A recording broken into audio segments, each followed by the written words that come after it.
ಆಟೋಮೊಬೈಲ್ಗಳಲ್ಲಿ ಬಳಸುವ ಮಾಪಕಗಳ ಕುರಿತು ಕಲಿಯುತ್ತೇವೆ. ಈ ಅಧಿವೇಶನದ ಕೊನೆಯಲ್ಲಿ ನೀವು ವಾಹನದಲ್ಲಿ ವಿವಿಧ ಗೇಜ್ಗಳ ಸ್ಥಳ, ಉದ್ದೇಶ ಮತ್ತು ಇಂಧನದ ಕೆಲಸ, ತಾಪಮಾನ ಮತ್ತು ತೈಲ ಒತ್ತಡದ ಗೇಜ್ ಅನ್ನು ತಿಳಿದುಕೊಳ್ಳಲು ಸಾಧ್ಯವಾಗುತ್ತದೆ. ಮಾಪಕಗಳು ಚಾಲಕನಿಗೆ ಅವರು ಸಂಪರ್ಕಗೊಂಡಿರುವ ನಿರ್ದಿಷ್ಟ ಸಿಸ್ಟಂನ ಕೆಲಸವನ್ನ ಸೂಚಿಸುತ್ತವೆ. ಈ ಗೇಜ್ಗಳು ವಾಹನದ ಡ್ಯಾಶ್ ಬೋರ್ಡ್ನಲ್ಲಿವೆ. ಕೆಲವು ವಿದ್ಯುತ್ ಚಾಲಿತ ಗೇಜ್ಗಳು ಈ ಕೆಳಗಿನಂತಿವೆ. ಇಂಧನ ಗೇಜ್, ಸಮತೋಲನ ಕಾಯಿಲ್. ತಾಪಮಾನ ಮಾಪಕ, ಸಮತೋಲನ ಕಾಯಿಲ್. ತೈಲ ಒತ್ತಡದ ಮಾಪಕ, ಸಮತೋಲನ ಕಾಯಿಲ್. ಇಂಧನ ಟ್ಯಾಂಕ್ನಲ್ಲಿ ಲಭ್ಯವಿರುವ ಇಂಧನದ ಪ್ರಮಾಣವನ್ನು ತಿಳಿಯಲು ಫ್ಯೂಲ್ ಗೇಜ್ ಅನ್ನು ಬಳಸಲಾಗುತ್ತದೆ. ಇದು ಟ್ಯಾಂಕ್ ಘಟಕ ಮತ್ತು ಸೂಚಕ ಘಟಕವನ್ನು ಒಳಗೊಂಡಿದೆ. ಇಗ್ನಿಷನ್ ಸ್ವಿಚ್ ಮೂಲಕ ಬ್ಯಾಟರಿಗೆ ಒಂದೇ ತಂತಿಯಿಂದ 2 ಘಟಕಗಳನ್ನು ಸರಣಿಯಲ್ಲಿ ಸಂಪರ್ಕಿಸಲಾಗಿದೆ. ಇಗ್ನಿಷನ್ ಸ್ವಿಚ್ ಆನ್ ಮಾಡಿದಾಗ ಪ್ರಸ್ತುತ 2 ಘಟಕಗಳ ಮೂಲಕ ಹಾದು ಹೋಗುತ್ತದೆ.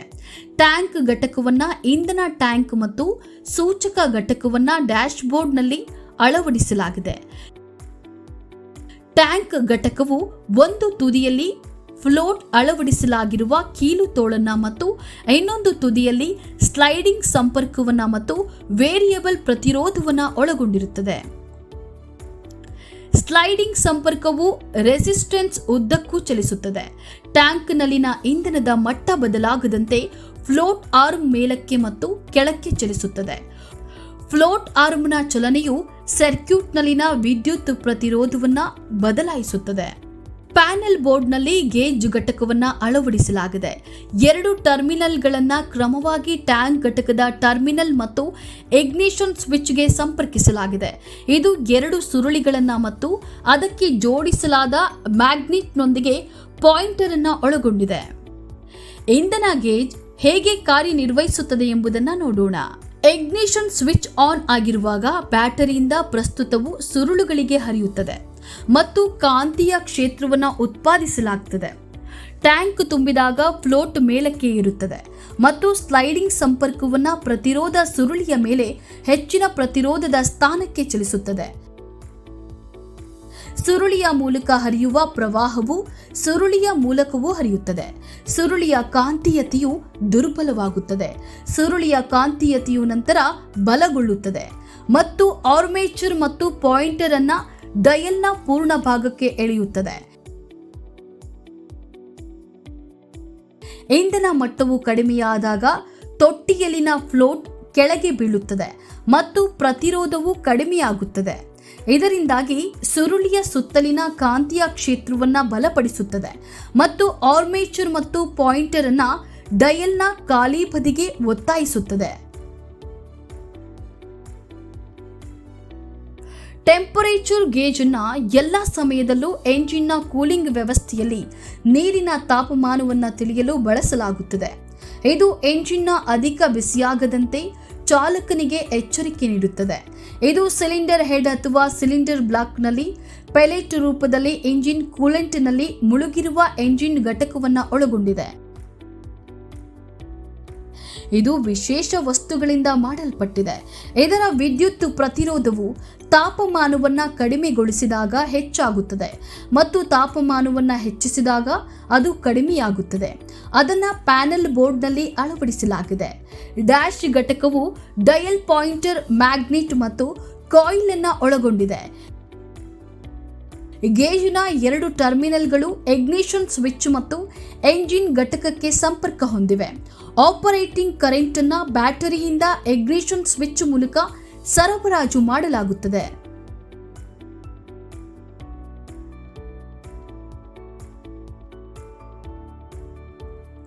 ಕೂಲೆಂಟ್ ಟೆಂಪರೇಚರ್ ಏರಿದಾಗ ಎಂಜಿನ್ ಘಟಕವು ಬಿಸಿಯಾಗುತ್ತದೆ. ಎಂಜಿನ್ ಘಟಕದ ಉಷ್ಣತೆಯು ಹೆಚ್ಚಿರುವಾಗ ಪ್ರತಿರೋಧವು ಕಡಿಮೆ ಇರುತ್ತದೆ ಮತ್ತು ಸೂಚಿಸುವ ಘಟಕಗಳ ಬಲ ಸುರುಳಿಗೆ ಹೆಚ್ಚು ಕರೆಂಟ್ ಹಾದು ಹೋಗುತ್ತದೆ. ಎರಡು ಸುರುಳಿಗಳ ನಡುವಿನ ಕಾಂತೀಯ ಕ್ಷೇತ್ರದ ಬಲದಲ್ಲಿನ ವ್ಯತ್ಯಾಸವು ಹೆಚ್ಚಾಗುತ್ತದೆ ಮತ್ತು ಹೆಚ್ಚಿನ ತಾಪಮಾನವನ್ನು ಸೂಚಿಸಲು ಆರ್ಮೇಚರ್ ಮತ್ತು ಪಾಯಿಂಟರ್ ಬಲಕ್ಕೆ ಚಲಿಸುತ್ತದೆ. ಎಂಜಿನ್ ಶೀತಕದ ಉಷ್ಣತೆಯು ಕಡಿಮೆಯಾದಾಗ ಪ್ರತಿರೋಧವು ಅಧಿಕವಾಗುತ್ತದೆ. ಇದು ಎಡ ಸುರುಳಿಯ ಮೂಲಕ ಹರಿಯುವ ಕಡಿಮೆ ಪ್ರವಾಹಕ್ಕೆ ಕಾರಣವಾಗುತ್ತದೆ ಮತ್ತು ಕಾಂತೀಯ ಕ್ಷೇತ್ರವು ಕಡಿಮೆಯಾಗುತ್ತದೆ. ಕಡಿಮೆ ತಾಪಮಾನವನ್ನು ಸೂಚಿಸಲು ಆರ್ಮೇಚರ್ ಮತ್ತು ಪಾಯಿಂಟರ್ ಎಡಕ್ಕೆ ಚಲಿಸುವಂತೆ ಮಾಡುತ್ತದೆ.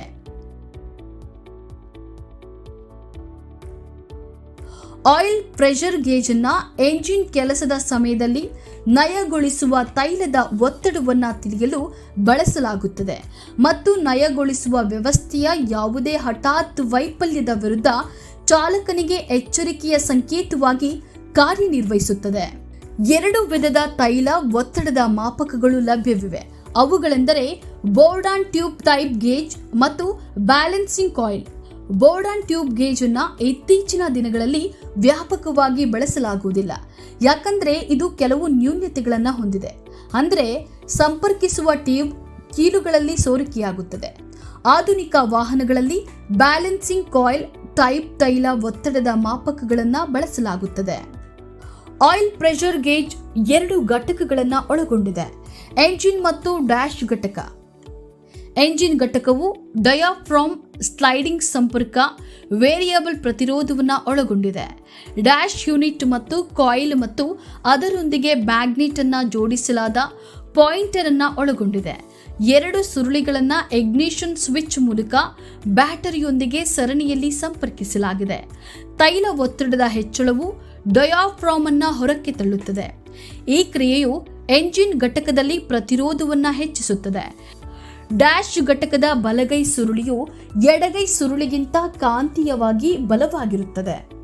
ಪರಿಣಾಮವಾಗಿ ಆರ್ಮೇಚರ್ ಮತ್ತು ಪಾಯಿಂಟರ್ ಬಲಭಾಗದ ಕಡೆಗೆ ಸ್ವಿಂಗ್ ಹೆಚ್ಚಿನ ತೈಲ ಒತ್ತಡವನ್ನು ಸೂಚಿಸುತ್ತದೆ. ಮುಖ್ಯ ಸ್ವಿಚ್ನಲ್ಲಿ ಕೀಯನ್ನು ಸೇರಿಸಿ ಮತ್ತು ಆನ್ ಸ್ಥಾನಕ್ಕೆ ತಿರುಗಿಸಿ. ಇಂಧನ ಗೇಜ್ ಓದುವುದನ್ನು ಗಮನಿಸಿ. ಅದು ಖಾಲಿಯಿಂದ ಪೂರ್ಣವಾಗಿ ತೋರಿಸುತ್ತದೆ. ತಾಪಮಾನ ಮಾಪಕವನ್ನು ಗಮನಿಸಿ. ಅದು ಕನಿಷ್ಠ ತಾಪಮಾನವನ್ನು ತೋರಿಸುತ್ತದೆ. ತೈಲ ಒತ್ತಡದ ಮಾಪಕವನ್ನು ಗಮನಿಸಿ. ತಾಪಮಾನ ಮಾಪಕದಲ್ಲಿ ನೀರಿನ ತಾಪಮಾನವನ್ನು ಗಮನಿಸಿ. ಆಟೋಮೊಬೈಲ್ಗಳಲ್ಲಿ ಬಳಸುವ ಮಾಪಕಗಳ ಕುರಿತು ನಾವು ಈ ಅಧಿವೇಶನದ ಅಂತ್ಯವನ್ನ ತಲುಪಿದ್ದೇವೆ. ಈಗ ನೀವು ವಾಹನದಲ್ಲಿ ವಿವಿಧ ಗೇಜ್ಗಳ ಸ್ಥಳ, ಉದ್ದೇಶ ಮತ್ತು ಇಂಧನದ ಕೆಲಸ, ತಾಪಮಾನ ಮತ್ತು ತೈಲ ಒತ್ತಡದ ಮಾಪಕವನ್ನು ತಿಳಿದುಕೊಳ್ಳಲು ಸಾಧ್ಯವಾಗುತ್ತದೆ.